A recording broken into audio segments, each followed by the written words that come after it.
Skandali në portin e Durrësit me mbetje tek Kurum nuk është më në kuadër të një diskutimi mediatik. Zyrtarisht është një krim mjedisor i heshtur i mbuluar për muaj me radhë derisa faktet tashmë janë bërë të pakundërshtueshme.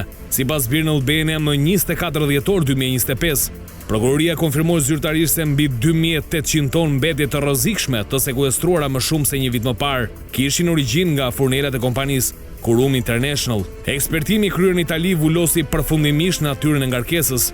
Bëj fjalë për një pluhur furre elektrike me qark e AFD, një mbetje e klasifikuar si shumë rrezikshme sipas legjislacionit shqiptar dhe atij ndërkombëtar. Analizat zbuluan përqendrime të larta të zinku dhe hekurit, por edhe praninë elementeve toksik si plumbi, bakri, mangani, kaliumi, kalciumi dhe squfuri, një kombinim që e kthen këtë material në rrezik serioz për mjedisin dhe shëndetin publik. Ngjarja mori për masa ndërkombëtare në korrik 2024 kur u tentua kontrabandimi i mbetjeve drejt Tajlandës. Birnë shkruan se alarmi u ngrit nga organizata Base Election Network, e cila akuzoi Shqipërinë për shkelje të drejtpërdrejtë të konventave ndërkombëtare mbi trajtimin e mbetjeve të rrezikshme. Ky reagim e detyroi zinxhirin e timor të vijë në lëvizje dhe çoi në një seri veprimesh të prokurorisë së Durrësit. Akti ekspertimi i ardhur nga Italia u kthye në provën kyçe që shmontoi të gjithë skemën. Prokuroria kërkoi 33 masa sigurie ndaj drejtuesve të Kurum, kompanisë eksportuese Sokolaj, si dhe ndaj zyrtarëve të Agjencisë Kombëtare të Mjedisit, doganës së Durrësit dhe subjekteve të tjera të përfshira. Vendimi për masat e sigurisë ekspozon një dështim total të sistemit shtetëror të kontrollit mjedisor, ku siç duket çdo hallk, nga privatët tek institucionet, rezultuan se nuk kanë funksionuar. Mëtej Birnë shton se hetimi tregon se kompanitë Kurum dhe Sokolaj ishin plotësisht në dieni të rrezikshmërisë së mbetjeve, por megjithatë kryen falsifikime dhe veprime të qëllimshme për të fshirur natyrën reale të tyre, duke shmangur detyrimet ligjore kombëtare dhe ndërkombëtare. Madje për te ngarkesës u bllokuar, është zbuluar se në periudhën nëntor 2023, korrik 2024, janë kryer edhe 3 eksporte të tjera të mbetjeve drejt Tajlandës. Gjykata e Durrësit vendosi 26 masa siguria, arrest me burg dhe 7 masa arrest shtëpie. Në pranga u vendos administratori i Kurum International, Erdal Demir, së bashku me 7 drejtues të tjerë për akuzat që përfshin kontrabandën e mallrave të ndaluara, falsifikim të dokumenteve, menaxhimin e palishëm të mbetjeve dhe pastrimin e produkteve të veprës penale. Me të njëjtat akuza, u ndaluan dhe drejtues të kompanisë Sokolaj. Në këtë dosje janë përfshirë dhe ish drejtoresha dhe drejtoresha aktuale e Agjencisë Kombëtare të Mjedisit, të cilat u lanë në arrest shtëpiak për shpërdorim detyre, për shkak të dështimit në mbikëqyrjen dhe monitorimin e lejeve mjedisore. Lista të akuzuarve shtrihet më tej me drejtues të terminalit lindor të portit të Durrësit, punonjës të doganës, inspektor portual dhe përfaqësues kompanish të tjera, duke kthyer këtë çështje në një nga skandalet më të rënda që nxjerr në pa bashkëtesën e krimit mjedisor me neglizhencën institucionale. Mirë, ky është, le të themi, inserti janë lëshuar rreth 33 masa sigurie nga prokuroria e Durrësit, por çfarë ka njoftuar zyrtarisht policia e Durrësit, bëhet fjalë që ndërmjet tyre janë ekzekutuar 20 masa nga 33. 13 thot policia e Durrësit vijon puna për kapjen e tyre pasi nuk u gjetën në banesa. 1/3 gati Prençi. Tani, ç'është kjo histori? Flasim këtu për një krim mjedisor, Prençi, le të themi flasim për një neglizhencë apo realisht për një grup i cili kontrabandonte mbetje të rrezikshme? Shiko, të thuash që shteti shqiptar dhe drejtuesit e kompanisë Kurum nuk kanë dieni për çfarë mbetjesh bëhet fjalë, ne gënjejmë gjithë ditën. Fatkeqësia më e madhe është se ne i bëjmë transparencë qytetarëve me fjalime hipotetike nga mjesi deri në darkë për rrogat e 200 gjyqtarëve, ndërkohë që nuk i tregojmë qytetarëve se në Elbasan grumbullohen ca mbetje nga industria e qelikut, të cilat janë të rrezikshme. Dhe pastaj na duhet që na e thot Tajvani një aktivitet kriminal që fillon te kompania Kurum bashkë me drejtuesit e Ministrisë Mjedisit, bashkë me drejtuesit e doganave shqiptare, të cilët të mundohen ta mbulojnë, e kanë ushqyer me korrupsion këtë aktivitet të mbulimit të qarkullimit të këtyre lëndëve, mbetjeve, të rrezikshme për jetën dhe shëndetin e qytetarëve. Ka të rrezikshme në këto Prençi? Absolutisht po. Sepse këto janë mbetje të gjaqeve. të sistemit të filtrimit të ogjaqeve të Komaris Kurum. Të kompanive të qelikut. Të qelikut. Pra, në këtë këndvështrim e para punës ne nuk kemi një transparencë se sa prodhohet në ditë nga kompania Kurum, kur Kurumi punon me kapacitet të plot. Si amballazhohen, si ruhen, si mbahen në kompaninë Kurum. Pse se kemi këtë transparencë? Ne këtë do ta kishim, a ka mundësi që nga regjimi totalitar? Pas si kemi sjell një kompani private, e cila përmbush standardet e Bashkimit Evropian për të punuar, për të funksionuar si industri e hekurit, Industri e rënd, duhet kemi një statistik që kur prodhohet 1000 ton qelik, ka kaq mbetje. Dhe kur prodhohet ka kaq mbetje. Dhe këto mbetje ku amballazhohen, si ruhen, si trajtohen? Nuk ka. U desh që të futin lojë një kompani private, e cila të rregullonte marrëdhënie ndërkombëtare për t'i quar në Tajvan apo në një vend caktuar. Në shkelje të gjitha konventave. Pra ne, shtet që pretendojmë të shkojmë Bashkimin Evropian, shkelim gjitha konventat e qarkullimit mjeteve me rrezikshmëri të lartë. E mbetjeve me Ne i kthyem premçi, ku janë këto mbetje? Tani çfarë po ndodh me këto mbetje? Ruhen, janë 102 kontenjer. 102 kontenjer. Rreth 2800 ton.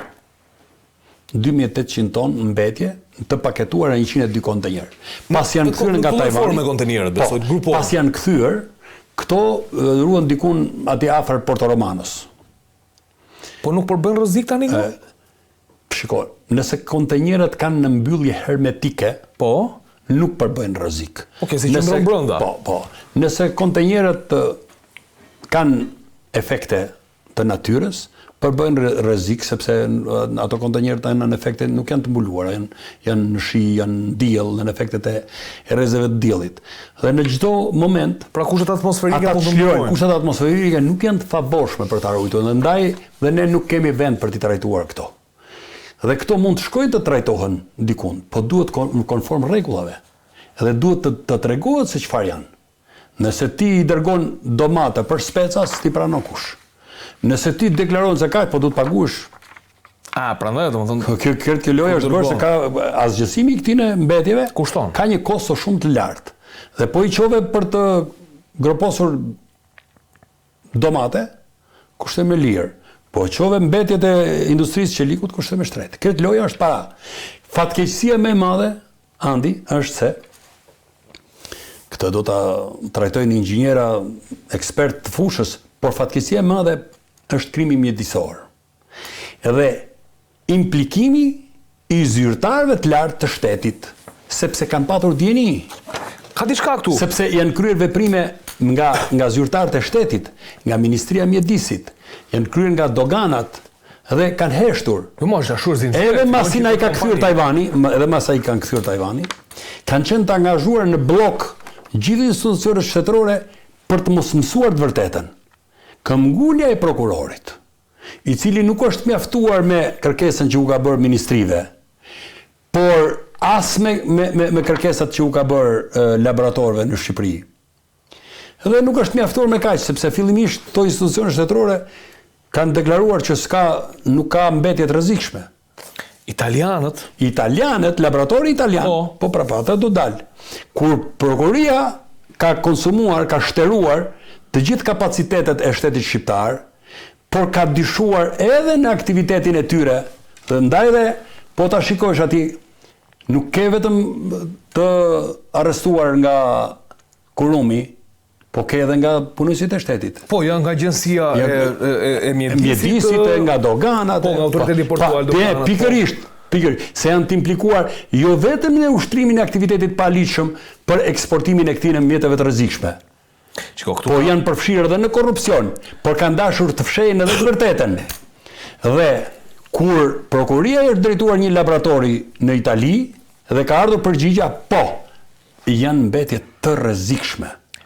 Ka akuzë këtu për falsifikim dokumentash? Patjetër. Për bashkëpunim dhe pastrim të produkteve të veprës penale.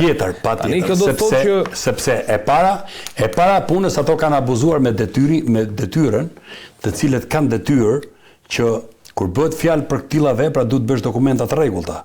Dhe ndaj të thash unë, ta përdora ai çik ironike që nuk mund të thush do groposim domate kur ti ke mbetje të qelikut. E qartë, kemi të rrezikshme. Dhe ta thash me patut. Dhe këtë e kanë pranuar punonjësit e niveleve të larta të Ministrisë Mjedisit, edhe punonjësit e doganave. Dhe ndaj dhe sot janë me masa sigurie. Nuk kemi në laborator, nuk mund të ketë kompani një laborator që bën vlerësimin apo kreti djenika nda. Shteti shqiptar. Po. Për sa kohë ka aktivitet të industrisë rand duke filluar nga përpunimi, nxjerrja dhe përpunimi i naftës. Nga përpunimi i mbetjeve të qelikut, të skrapit. Duhet ketë patjetër laboratorin. E nëse nuk e ka dhe nëse nuk e ngren dot, duhet t'ja vend detyrim kompanisë koncesionare e cila merret me trajtimin e skrapit në Shqipëri që ta ketë dhe këtë laborator. Se mirë që prodhon qelik, ne deri para pak kohësh, hekuri që prodhoi në Elbasan nuk përdori për ndërtimet e katave të larta, deri në 6 kat, e kam pas lexuar një material unë. Tani përdoret për gjithçka. Sepse këtë e kanë ndorë inxhinierët mbi bazën e kritereve të përdorimit të hekurit, edhe i jepi rrugë përpara vetëm e markës Sedenor për të ndërtuar ndërtesa që kalonin mbi 6 kate. Tani me hekurin e Elbasanit mund ndërtosh 25 kat, 30, si duan inxhinierët. A ka një certifikat të tillë apo s'ka, duhet bëhet publike. Dhe a ka një laborator, a ja ka detyruar shteti shqiptar që kjo kompani duhet ketë laborator, që sa herë unë si shtet duhet të ushtroj kontroll mbi performancën e trajtimit të gazrave, të mbetjeve të ogjaqeve, ti të më përgjigjesh. Se ti ndoshta nuk do të më përgjigjesh. Por ti, kur unë të bëj kërkesë zyrtare si institucion shtetëror, duhet të më përgjigjesh me treguesit e laboratorit, se ti duhet ta kesh parasysh që unë këtë akt i bëj dhe akt riekspertimi, e çoj në një laborator tjetër, dhe nëse më ketan përgjigje negative ti shkon në burg. Po, ke përgjegjësi ligjore. Përgjegjësi ligjore. Pra, shteti po të doj e rregullon me ligj. S'kam un laborator, po je ke detyrë ta bësh ti. Dhe nëse tani ka ndodhur kjo dhe nuk ekziston laboratori te Korumi, po se ekziston as ke shteti shqiptar, se i kemi prish gjithë laboratorët edhe shkencën në Shqipëri, del laboratori në Itali që hedh dritë mbi këtë. Dhe pas kësaj ka patur tentativa për t'i fshehur gjërat. Shansi që një prokuror nga ata çobanët që thot kryeministri që i atakon në për shoqata, ja që pas ka dhe burrat ndershëm dhe vajza dhe gra dinjitoze me integritet që nuk mjaftohen me paqavurët që bën qeveria shqiptare dhe ekzekutivi shqiptar që kërkon të hedh helm tek shqiptarët. Por pas ka dhe një prokuror apo një prokurore me integritet që e kërkon gjurmën e krimit edhe në laboratoret e Italisë, edhe vjen ta plas këtu edhe të thot 33 zyrtar të tut pra të shtetit, këtij ekzekutivi të pakorruptuar, se është mirë kur thot kryeministri që u taku një prokuror me një gjyqtar, thot edhe pezullon një kryeministër. Jo mo do t'i lam kryeministrin dhe zëvendës kryeministrin të vjedhin, të helmojnë dhe shqiptarët, edhe të dalin të bëjnë propagandë që jo, ne jemi të pastër. Por kjo ngjarje do çoj ujë shumë larg, Andi, shumë lart. Kjo. Po, sepse licencën nuk e kemi dhënë ne për të eksportuar mbetje. Ke drejt ti për të dhënë licenca? Jo. Po, e ka dhënë një ministri e caktuar. Edhe kjo ministria kur jep licencën, duhet ketë edhe kushtet teknike. Duhet ketë edhe kontrollin, duhet ketë edhe laboratorin. Që siç përcaktojnë kushte ekstra për të fituar tenderin, kanë edhe këtu mundësinë të përcaktojnë kushte ekstra për të marrë apo për t'i dhënë mbështetje një kompanie të caktuar, qoftë turke kjo, qoftë italiane. Jo, së pari qeverit, po pikërisht, qeverit duhet përcaktojnë kushte ekstra për mbrojtur jetën e qytetarëve. Që kjo kompania të ketë laboratorin dhe laboratori të jap të dhëna dhe të dhënat të bëhen publike dhe të bëhet transparencë atje ku varet jeta e qytetarëve. Sa burr do ishte në faqen e kurrit kushdo qoftë, sepse ne jemi provuar kohët e fundit për ca ton mandarina na e kanë lexuar emrin në Kroaci, në Sloveni kudo. Po, ne kanë kthyer. Dhe kur vjen problemi për 2800 ton, 2800 ton. E di çdo 2800 ton? Shumë. 100 kamiona. 100 kamiona nga 28 ton, i takon 120 kamiona, 120 tralera të mbushura me helm, me lëndë radioaktive. E kupton se ku shkojmë ne. Pra, dhe ne nuk vendosim kushte kësaj kompanisë, Korumit, edhe kompanisë e eksportit, nuk i vendosim kushte dhe kritere. Që du të kesh laboratorin, që du të kesh këtë model ambalazhimi si pas standardeve. Se i parashikojnë konventat. është shkrit e qartë. Pra, nuk ka aktivitet këtyre për masave, pa patur dieni minimumi 3 ministra dhe kryeministri. E qartë. Pra, nëse i shkohet deri në fund, po ne kot themi që nëse i shkohet deri në fund, se deri në fund kësaj mund të shkohet mas 10 vjeç, kur ne ta kemi hëngër barin dhe ti me kthyer te helmi. Po, edhe ndonjëherë problemi tjetër është që lidhet që siç bëhet një grup i tillë që lejon të eksportojë diçka të palishme, mund të ndërtohet edhe një grup që lejon të importohet hyn brenda Shqipërisë diçka e palishme, vetëm bëhet e fshet.